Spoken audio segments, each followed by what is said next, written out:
आदि शक्ति माँ भवानी की नवी शक्ति का नाम सिद्धिदात्री है।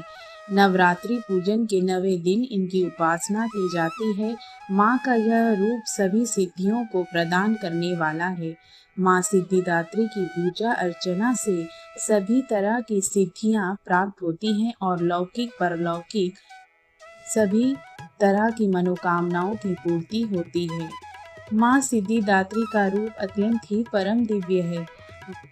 माँ का वाहन सिंह है और देवी कमल पर भी आसीन होती हैं। इनकी 4 भुजाएं हैं।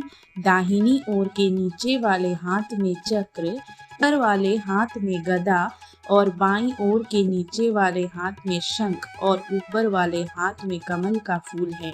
माँ सिद्धिदात्री को देवी सरस्वती का भी स्वरूप माना गया है। माँ को बैगनी और लाल रंग अति प्रिय होता है। माँ सिद्धिदात्री की अनुकंपा से ही शिवजी का आधा शरीर देवी का हुआ और इन्हें अर्धनारीश्वर कहा गया। इस दिन शास्त्र विधि विधान और पूर्ण निष्ठा के साथ साधना करने वाले साधक को सभी सिद्धियों की प्राप्ति होती है।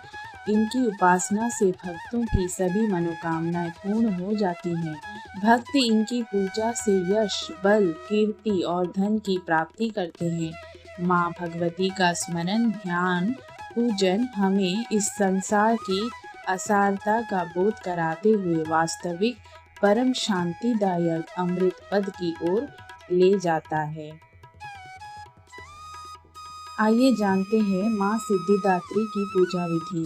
सर्वप्रथम कलश की पूजा व उसमें स्थित सभी देवी देवताओं का ध्यान करना चाहिए। रोली, मोली, कुमकुम, पुष्प, चुनरी आदि से माँ की भक्ति भाव से पूजा करें।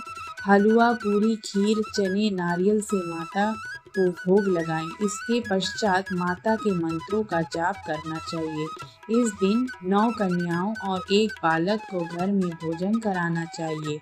कन्याओं की आयु 2 वर्ष से ऊपर और 10 वर्ष तक होनी चाहिए और इनकी संख्या कम से कम 9 तो होनी ही चाहिए। कथा में वर्णन है कि जब दैत्य महिषासुर के अत्याचारों से परेशान होकर सभी देवतागण भगवान शिव और भगवान विष्णु के पास पहुँचे, तब वहाँ मौजूद सभी देवतागण से एक तेज उत्पन्न हुआ और उसी तेज से एक दिव्य शक्ति का निर्माण हुआ, जिसे माँ सिद्धिदात्री कहा जाता है।